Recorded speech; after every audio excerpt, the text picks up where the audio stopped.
how to remove someone from Splitwise group. Hey everyone, welcome back to our channel. In this video I'll guide you on how you can remove someone from your Splitwise group, so make sure to watch the video till the end. So if you want to basically remove someone from your Splitwise group, all you have to do is go ahead, first of all make sure to launch the Splitwise application here, and then right over here you'll be able to see your group, right?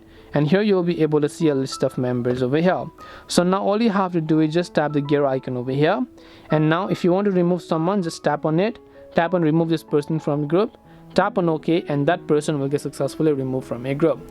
If you want to invite someone from link, you can copy the link and send them, or you can also add some people to your group by just tapping on it. So this way you'll be able to go ahead and then basically go ahead and then remove someone from Splitwise group. Hope this video was very helpful. If you have got any more questions, feel free to leave them down. Thank you very much for watching till the end of this tutorial, and see you soon in our next video.